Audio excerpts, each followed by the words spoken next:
Yes, I want to bring. Simply comes from the fact that the world doesn't talk about it, but almost every day. Almost every day. For those who Okay, join our dragon. This is shameful. Mm-hmm. Good evening, good morning, good afternoon. Welcome to the program today. You are watching live and direct on Enter Biafra Channel 2.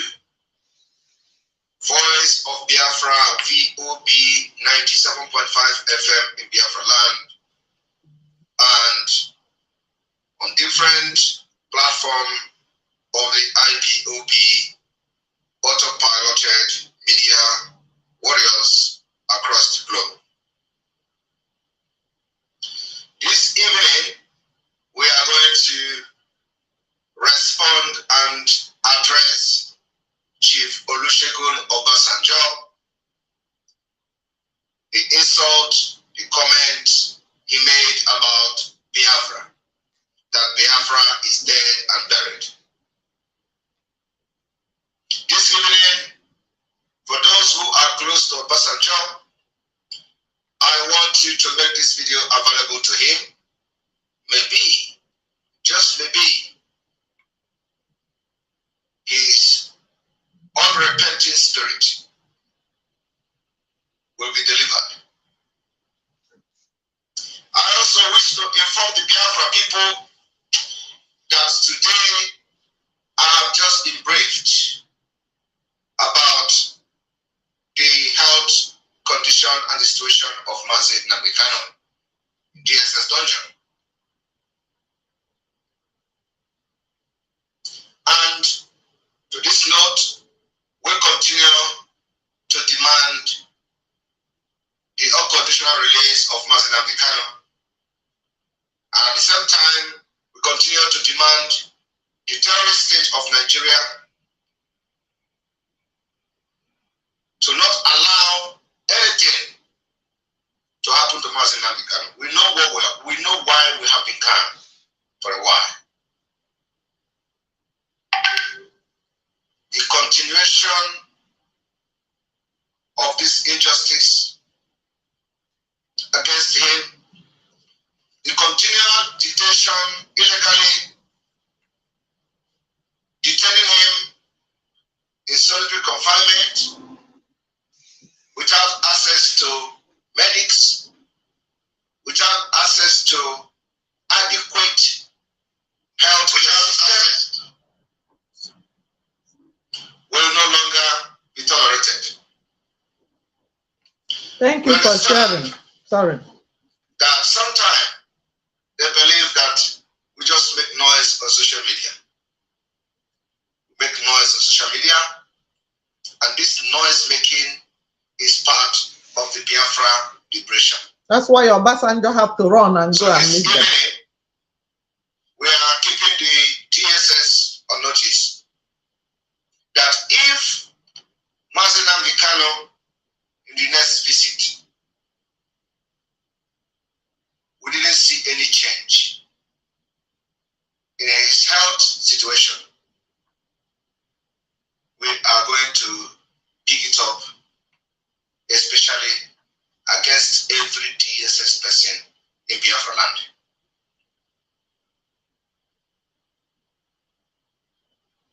Also, those who are supposed to be speaking up against the injustice being meted on Biafra people, of which Mazi Nnamdi Kanu is the top in the list. And all they do is to come to our land and insult us. Now what? Now Insult us right in front of our face that Biafra is dead. hey, I read it. I want to send this particular message directly to Obasanjo that Biafra is alive, more alive than Nigeria. Bam. And that's exactly what we're going to do this evening. So welcome to this broadcast today as you sit back and listen to the voice from the blue remain Mazi Ekpa Simon Njoko, the Biafra Republic Government in Exile Prime Minister. Bam. Onye were iwe ya ga-ame onwe ya. Awareness for the Biafra liberation continues. While we are making preparation for offensive against the enemies in self-defense, we will continue to engage the outside world diplomatically. Today we have communicated to the United Nations General Assembly.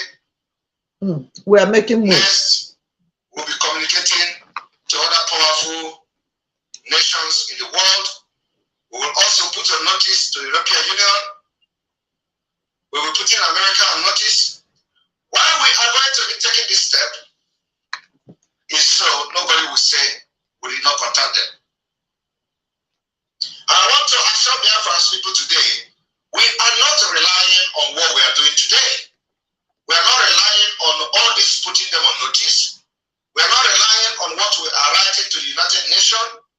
We are not relying on the communication to the United Nations because we know they may never respond or even react. America on notice, but oh my God, oh my God. Of this particular liberation for Biafran freedom has entered a different stage that has never been in the history of Biafra. The stage we are now, we have never attained this level.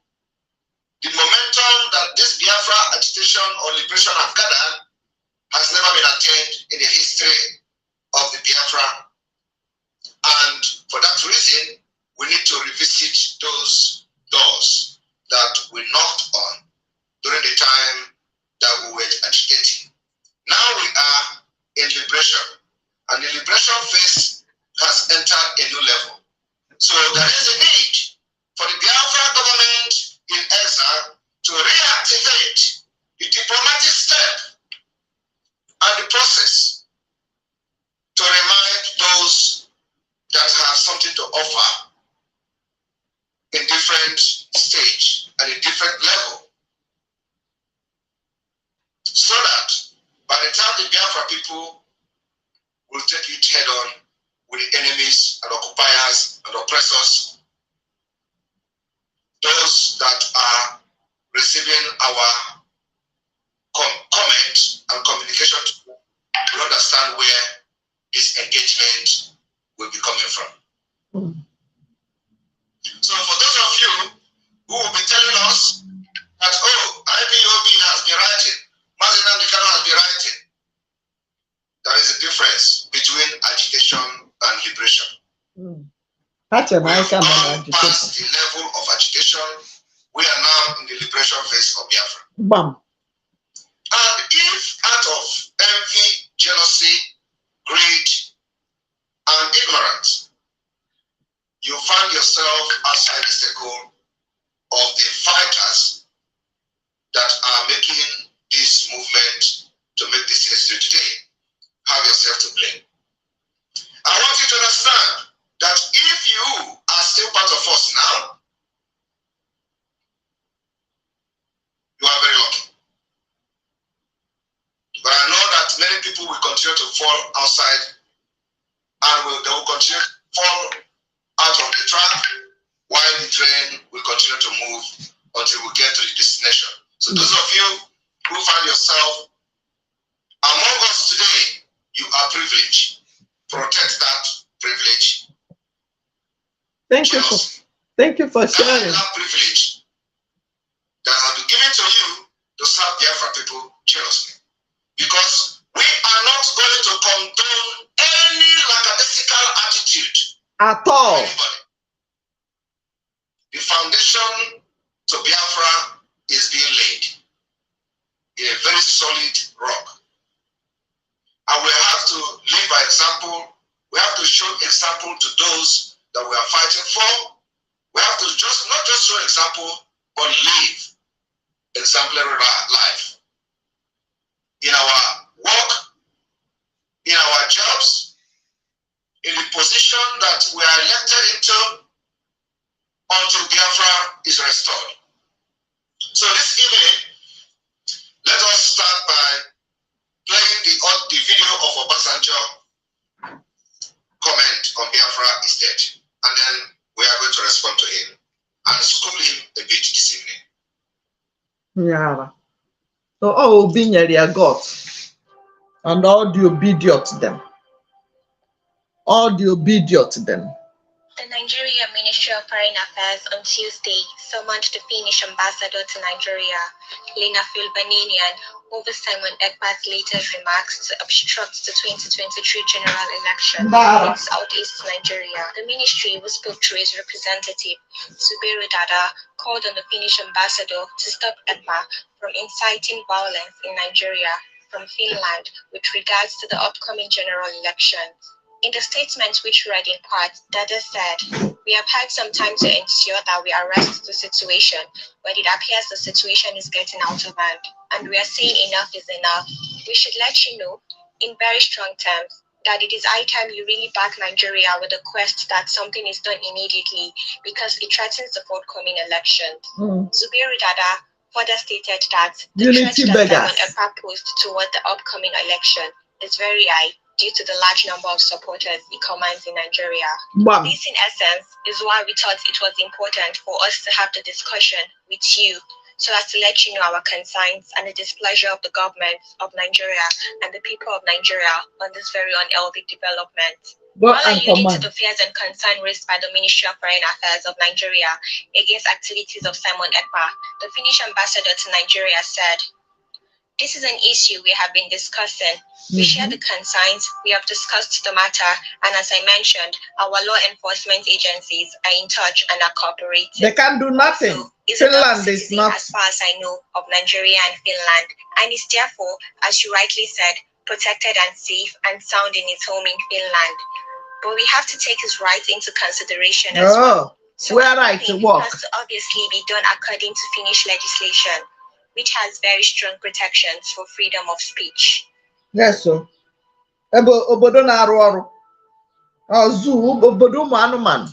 Welcome to the program, and here we go. If you are watching through the Twitter handle, we urge you to join us on Enter Biafra by clicking on the link to the broadcast we shared earlier today. Just go there, click on it, and it will bring you to the Enter Biafra channel 2. And thank you for sharing. We're going to cut you off if you're watching from Twitter. And remember that this is going to be what we do all the time, except on a specific broadcast. We are going to allow you to watch it on Twitter. But for now, when we have a program like this, all have to be on Enter Biafra, where you have the opportunity to call either by video or by telephone. So if you're watching from Twitter, please switch over to Enter Biafra channel 2. Thank you very much. And here we go. And I like what Chief Nyamu said. I believe on the 13th of January 1970, Biafra died. You see? Can you hear it? Actually, in the house of my friend here, Simon Okeke in Amechi. Is that correct? I'm not here. Have decided that type of thing. Watch them clap for OBJ. And the type of thing that you know is going on.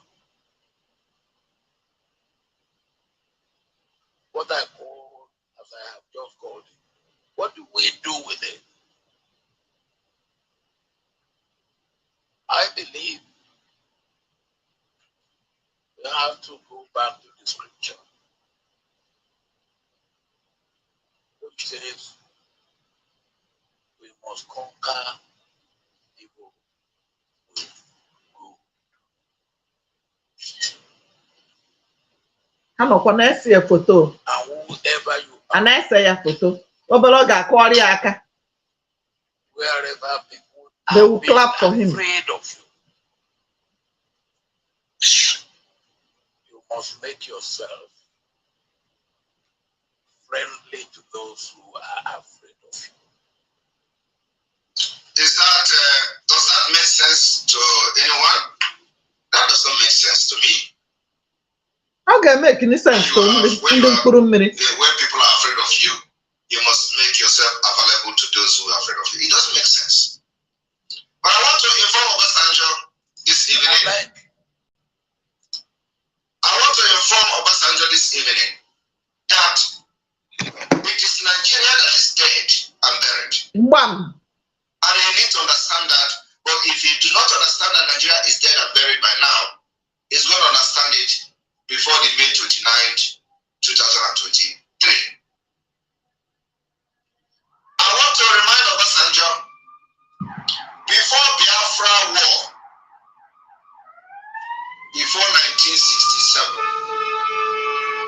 there were no butchering of people in Benue State.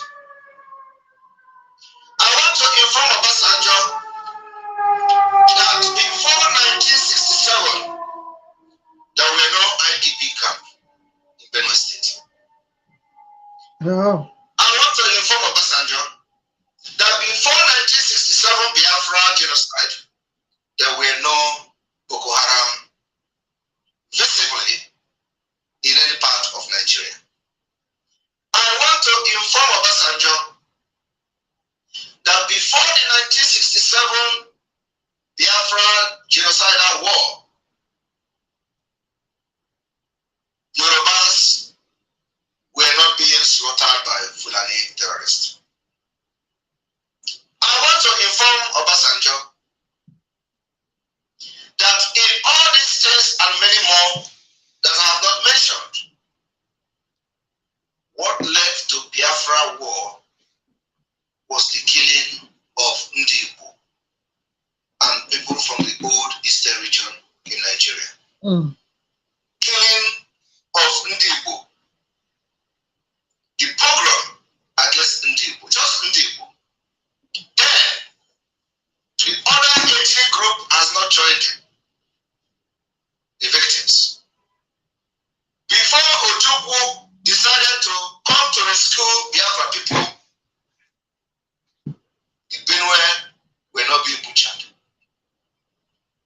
The Hausa people were not being butchered.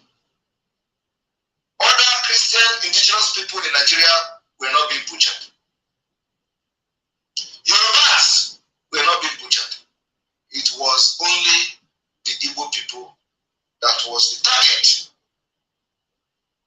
Today, after the Biafra war, the reason Ojukwu went to war to defend Ndi Igbo has multiplied, and the situation is in the worst stage.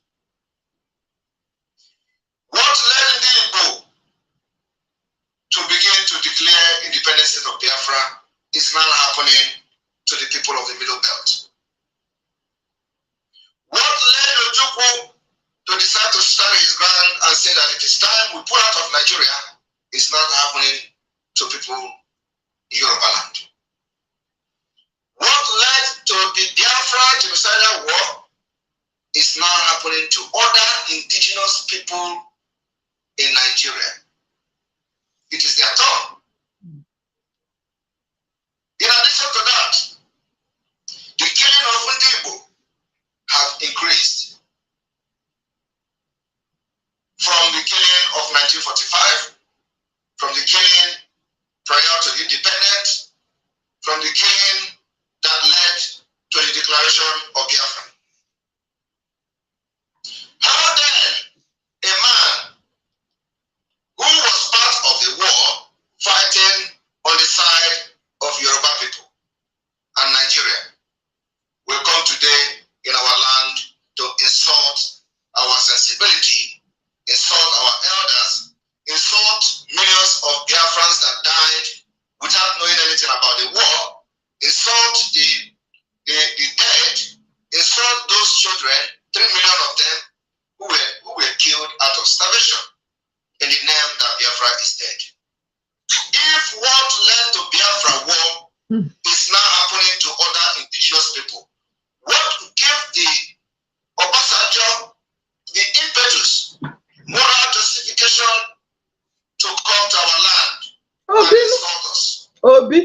And the obedient.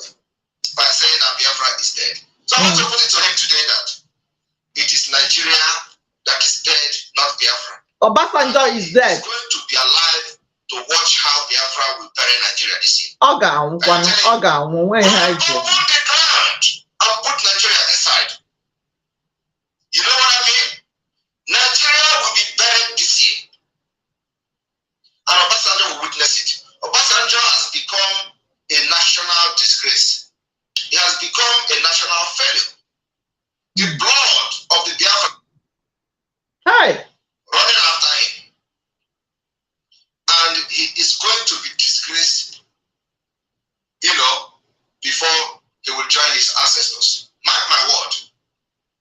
Obasanjo will come to Biafra land to say that Biafra is dead and buried. Hello. While in his own southwest, Fulani are butchering his people.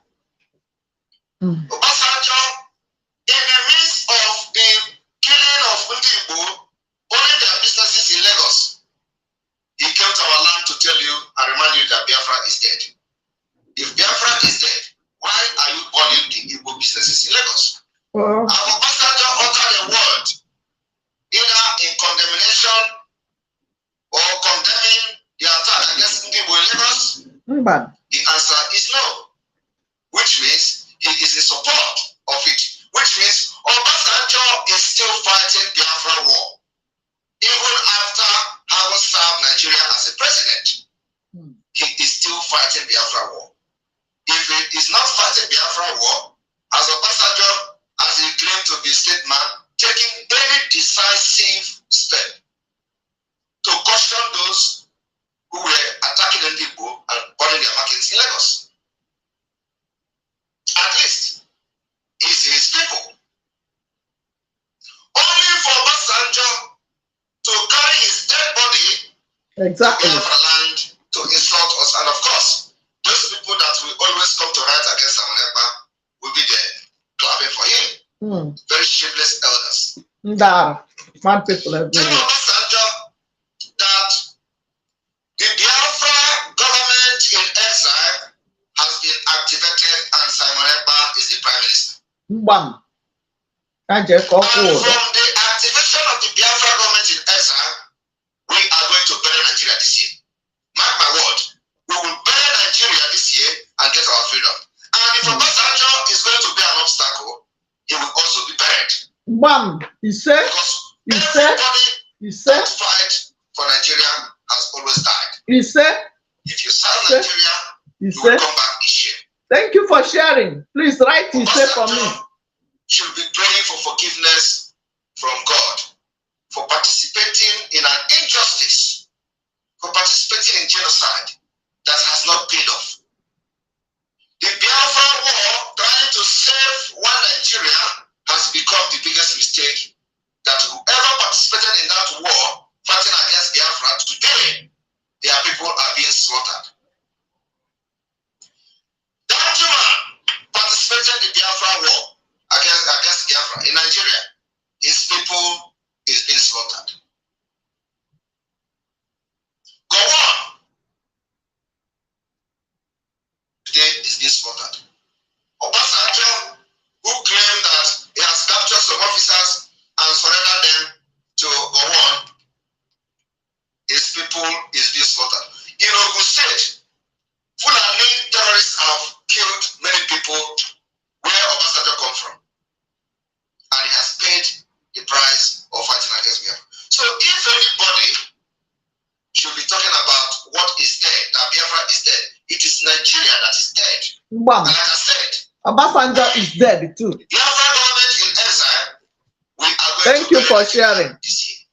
And whoever want to follow Nigeria to the grave Mike should come and stand on our way. Freedom is not given. We are not begging you to give us freedom. We are going to take our freedom by ourselves, and that's exactly the step we are following. But in order to do that, we have to also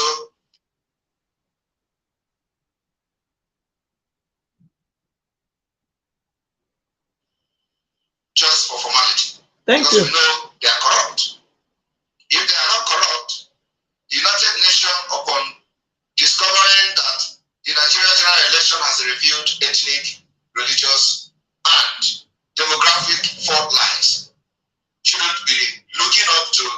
29th of May for a new president to be sworn in. Rather, they should have called for immediate referendum or start the process of coming to a round table by all indigenous nationalities that made up Nigeria to discuss the possibility to renegotiate our coexistence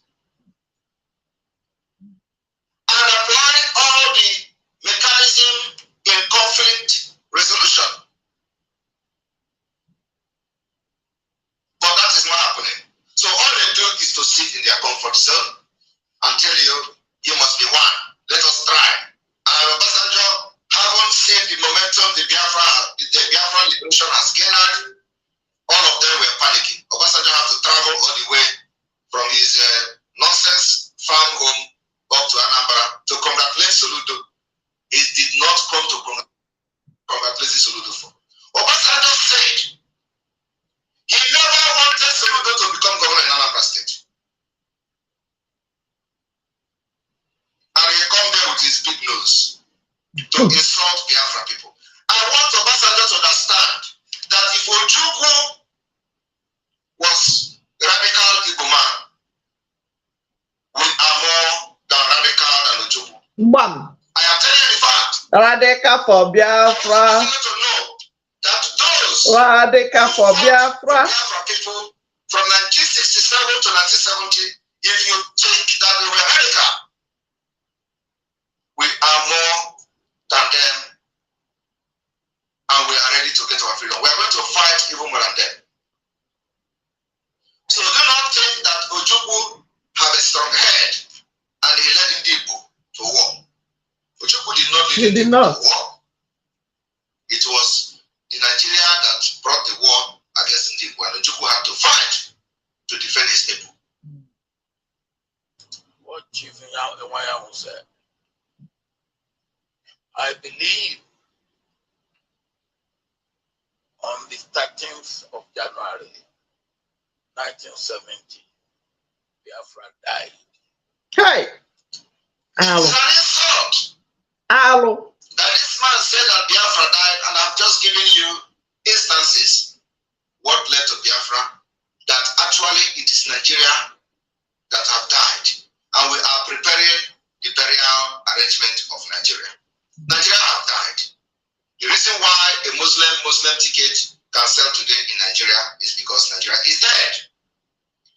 Will Obasanjo, as a Christian that he is, ever believe that Tinubu that he was fighting will bring Muslim ticket and they will hijack the INEC and hijack everybody? No, he will never believe it. But when you talk to them, they tell you they are the elder statesmen. Elder statesmen, where were they when Fulani was fixing people at the INEC?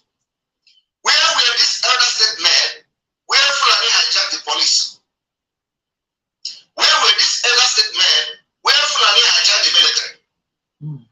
Where were these statesmen where Fulani hijacked everything, and now they have decided to install Muslim ticket to make it Islamic State of Nigeria? And these idiots, which is what they are, they tell you it was not.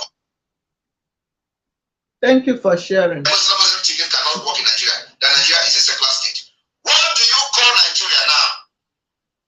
I want you to ask Obasanjo, because whenever you talk, they tell you, oh, Muslim is not possible, that Nigeria is a secular state. Now that Nigeria has been hijacked by the Islamic State and Taliban and have imposed this Muslim ticket on you, what do you call them? How do you address Nigeria now? Do you still address Nigeria as a secular state? This is the discussion and the topic that every person that calls himself a Nigeria should be talking about. Now, what do you call Nigeria now that a Muslim is a president and vice president is a Muslim? Are you going to say it's a secular state? The answer is no. No. So if it is not a secular state, then what were you doing? To the extent that in 2023, instead of going forward and moving forward in an innovative way, in 2023, while people are moving mountain, you are fighting a religious war in politics. And today, Muslim president or vice president in your secular state called Nigeria. And that's why when we go to the United Nations today, we made it very clear that it is a flagrant violation of the secular state principle.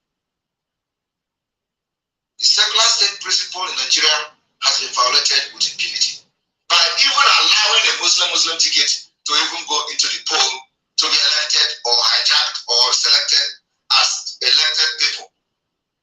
It has violated the principles of the secular state system.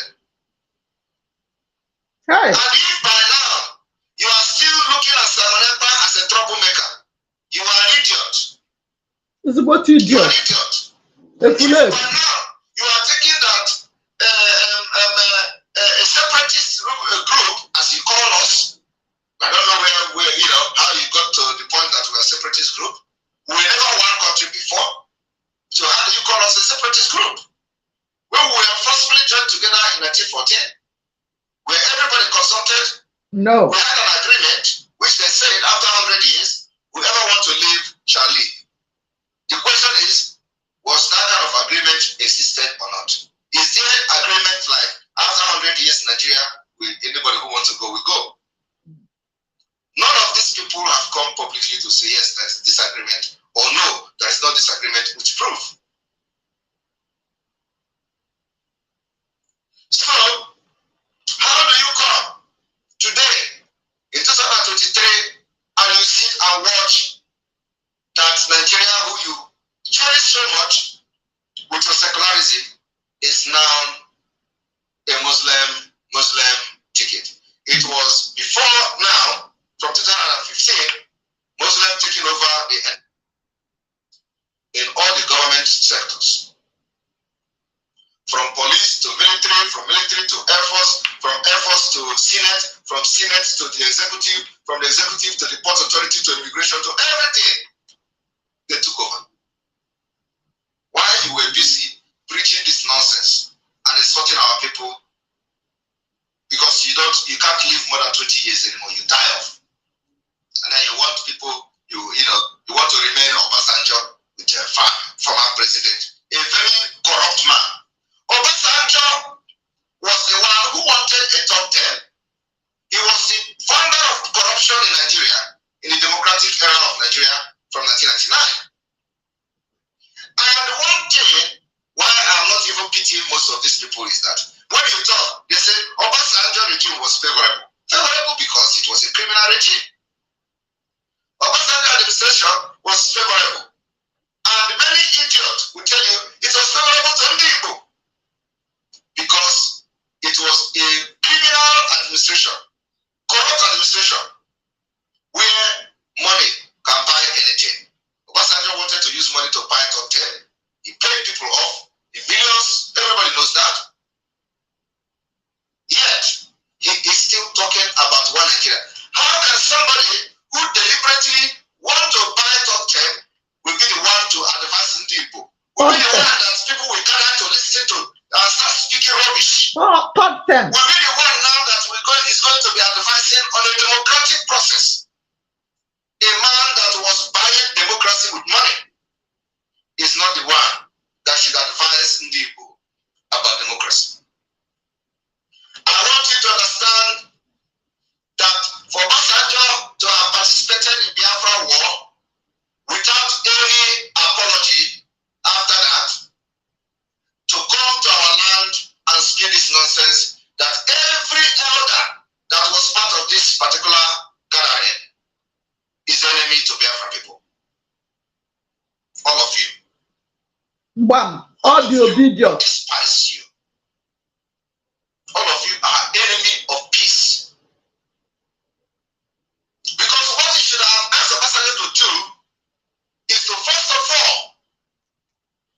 make a statement condemning the killing and burning of businesses of Ndigbo in Lagos, which is where he come from, the region he come from.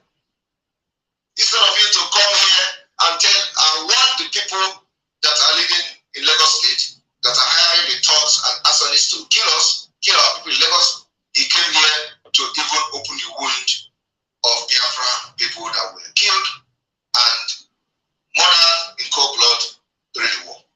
Don't mind I tell him. you that Biafra is dead. Nigeria is dead. And Oba- if Oba- Obasanjo want to be the obstacle, we are going to bury him too with Nigeria. Bam! Supported. Because it is not bigger than those that Nigeria has buried. It's not bigger than them. Let me also play this for you to understand that Obasanjo is not bigger than those that Nigeria has buried.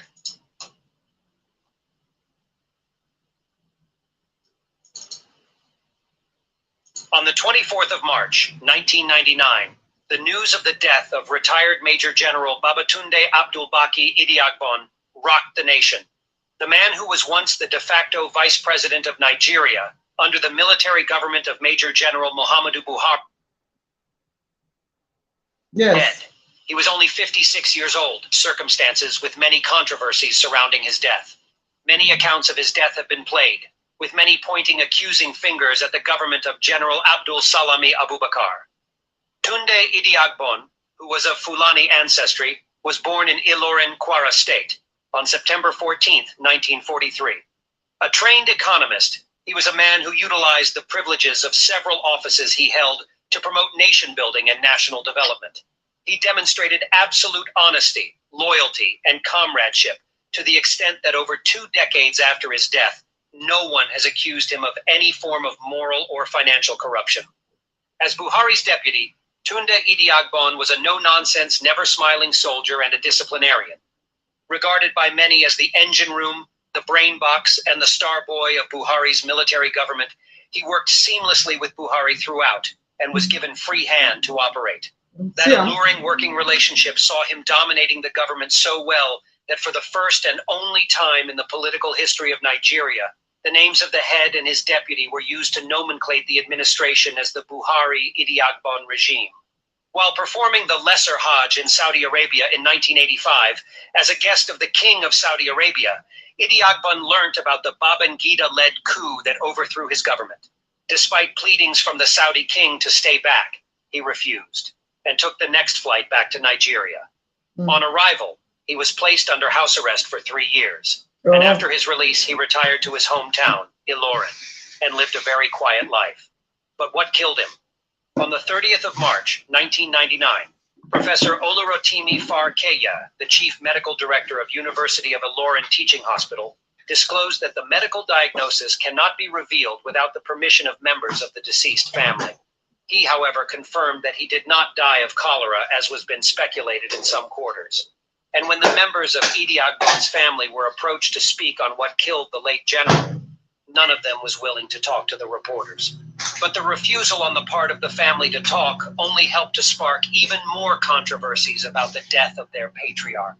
A week before his death, Idi-Agbon was in Abuja to attend a meeting of senior army officers, retired and serving, summoned by the head of state, General Abdul Salami Abubakar, on how best to hand over power to the civilians.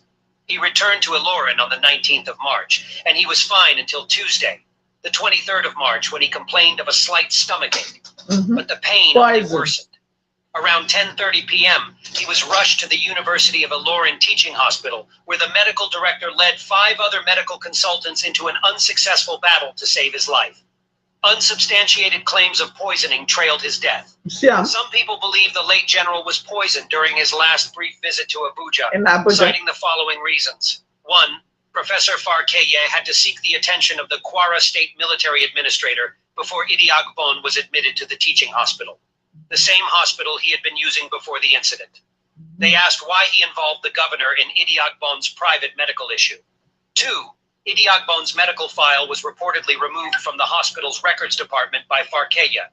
3. Mhm. The belief was that an order came from the presidency directing Farkeya to make the file vanish. Oh, 4. Prominent Nigerians, including Sunday Mbang, prelate of the Methodist Church of Nigeria, Terrorist. demanded an autopsy. It was never done. The professor denied all these allegations. Sadly, General Idi-Agbon was buried on Thursday, the 25th of March, 1999, at his residence in Ilorin. The burial was swift. He was interred at about noon. His wife was clad in black, and she wept profusely. In attendance were top government functionaries and some retired military officers, including General Muhammadu Buhari, who could not hold back his tears. Perhaps the most damning claim of government involvement in the death of Idi Agbon was made by Femi Fani Kayode, Nigeria's former aviation minister. He said, General Tunde Idi Agbon was to be appointed chief of staff in the presidency in President Obasanjo's government. He was invited to Abuja, offered the job, and he accepted it. He went back to his hotel the night he was made the offer, had some food and some Abuja tea, and he immediately fell gravely ill. He never recovered from that illness, and he died from it. He was not suffering from any known illness before taking the tea. Up until that time, he had enjoyed excellent health, and I was reliably informed that he was in very high spirits after leaving the presidential villa that night. As a matter of fact, Obasanjo was looking forward to working closely with him. The fact that the man died in such a mysterious way is yet another inexplicable tragedy in our history. Right, so just listen to that. What it is telling you is that whoever served Nigeria have always been killed by Nigeria itself. So if Obasanjo thinks that, Obasanjo knows that now he has enemy. God is the enemy of APC. APC is the ruling class. And it's not bigger than those that Nigeria have killed and murdered, and they disappear from this planet Earth. You are always going to be killed by Nigeria that you serve and cherish so much and fight to protect. I want to inform Obasanjo today that Biafra has never been alive as it is today. We are more alive than before. It has never been alive as it is today. The awareness we have created is breaking every window and every doors all over the world. During the Biafra war, the awareness that we have created now was not there. Even though it was an official war being fought by many powerful nations against Biafra, but the people of the West and America do not have a knowledge of what is happening in Biafra, what was happening there. Today, we have created awareness and continue to even go deeper in the awareness. And people are getting the knowledge of what is going on, how Nigeria has been killing our people, how the Islamic State is coming. Nobody believes that Taliban will take over Afghanistan. After 23 years, today, we are using Afghanistan to teach and enlighten the people to see that the same thing is being played in Nigeria. And people understand what is coming. So, who is Obasanjo to come and tell you that Biafra is dead and buried? It is him, Obasanjo, that is dead and buried, and not Biafra. And I like what Chief Nyamu said. I believe on the 13th of January 1970, Biafra died. Oh my God. And was buried. Actually, in the house of my friend here, Chief Simon Okeke in Amici. Is that correct? Can you imagine? Biafra is dead and buried in the house of his friend in Amici. And people are sitting there. Hey! Tell Obasanjo, as he was dead, claiming that Biafra is dead and buried, Kaduna record 125 killed. 60 persons kidnapped in the first 82 days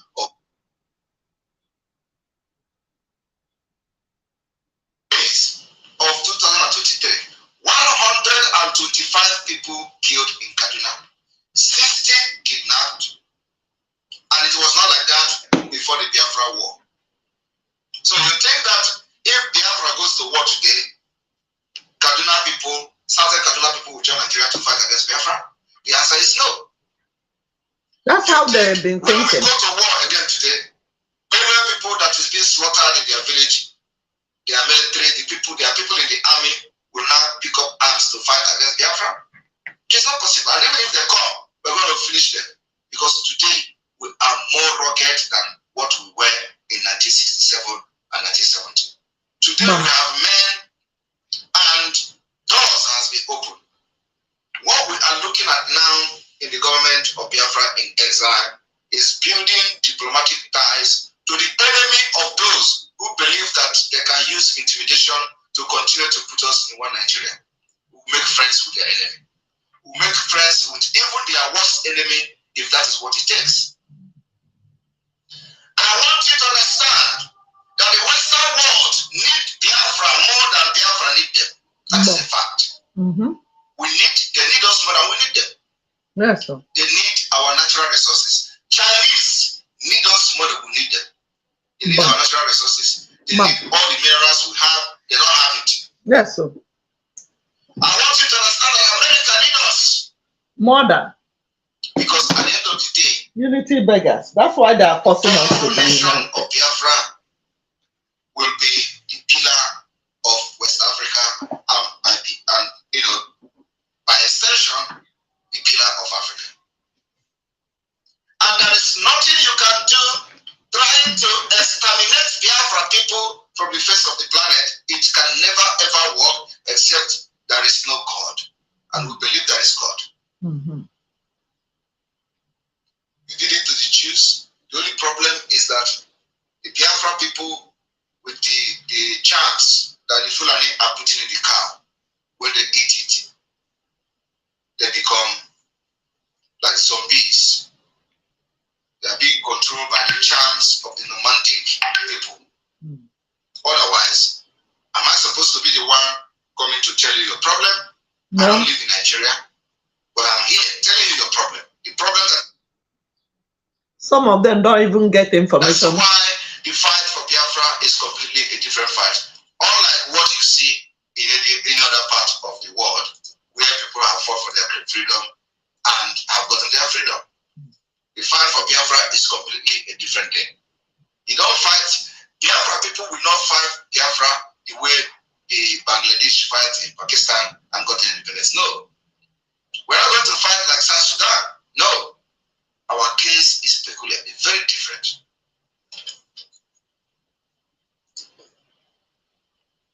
That was said to me. And the type of thing that you know is going on.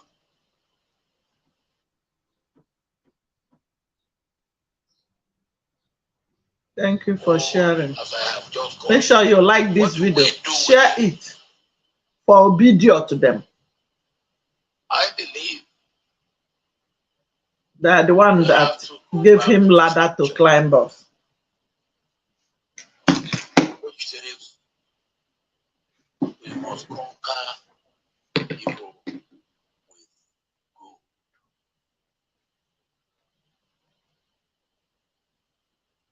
And whoever you are, wherever people are being afraid of you, you must make yourself friendly to those who are afraid of you. All right. So our message today is for Bosnia to understand that it is Nigeria that died and will be buried this year. Biafra bone is risen. Biafra bone has risen up. Then Biafra has been resurrected, and the flame of the freedom of Biafra is burning like never before.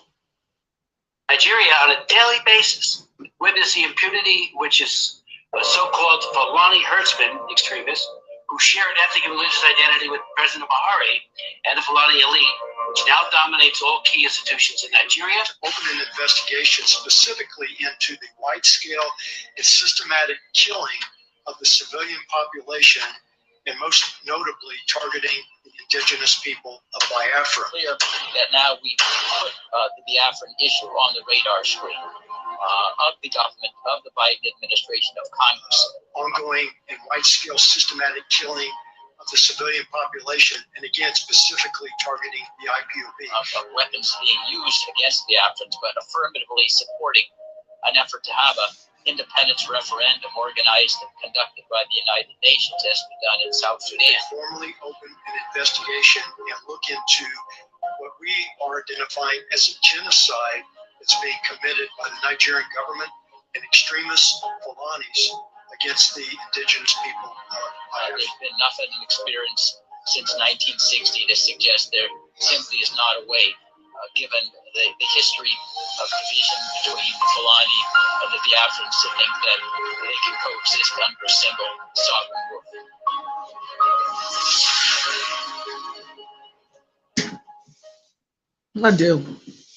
Brethren, listen, I supposed not to be on this type of platform for life.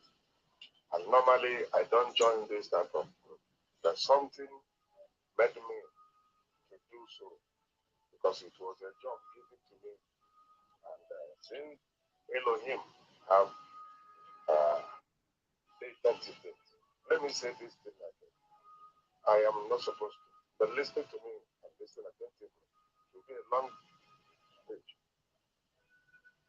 Before Mazi Nnamdi Kanu was kidnapped, a month after, and the Lord gave me a message to preach, and that message was Exodus out. And where I am, I'm supposed not to bring such message into the church, bringing Exodus of Biafra inside the church. So I tried to be diplomatic with my languages for 1 whole month and a few days. I couldn't preach anything. Even if I have my message appear before the altar, it's time for message, the Lord will say, my friend, my son, change this. Do what I want you to do. At times I even teach or preach without even studying it because I have my own messages. And God will stop me. So I continue. In all Bible study, in all Sunday school, in all Sunday services, and even prayer meeting. It was Exodus. To the point I start mentioning Biafra. But at times I will caution myself, times I will reach on my wife. Tell him, what is this? How come this? I said, this is what God asked me. I don't know how you come about allowing it.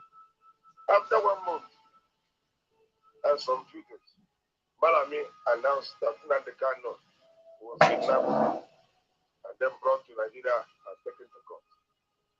I nearly died. If not for a little, I would have by myself commit a crime, do something that could have caused problems. So I began to question God. I didn't eat for 2 good days, 2 whole days. I was bitter that I didn't go out. I canceled whatever agreement activities I have with anybody. I was indoors, crying. I said, God, so you asked me to do this, and after doing it, the next thing, the Exodus couldn't work. The next thing is kidnapping him and bringing him into this country. And you know, I don't supposed to be into this. Even if I belong, I will do it secretly. Talk less of coming to show myself with this one. So now the 3rd night, I also slept. Then by 12, the first minutes.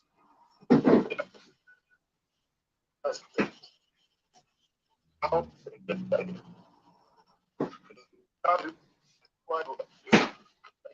give assignment, and that was how. So I was asking the question in our mission, and the Lord spoke to me. I'm telling you, how to work right. I Anyway, I think this is enough. Don't want to hear this.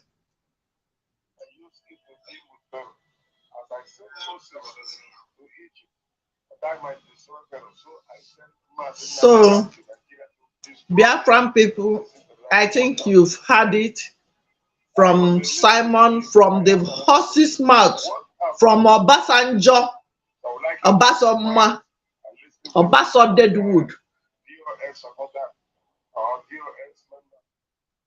All those rubbish. Don't want to hear it. Yes. Where are you joining from? Where are you watching us? Remember, today is ESN fundraising. Share this so that people will hear that today is ESN fundraising. The flyer is out. Go to my page. If you don't share this flyer, you are not a freedom fighter.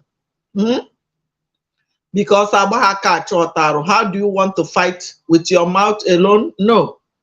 We must fight it the way it is fight. It is fought all over the world. Thank you. Ada Biafra is saying, God bless you. Thank you. God bless our leader, Mazen Nnamdi Kanu, our spokesperson.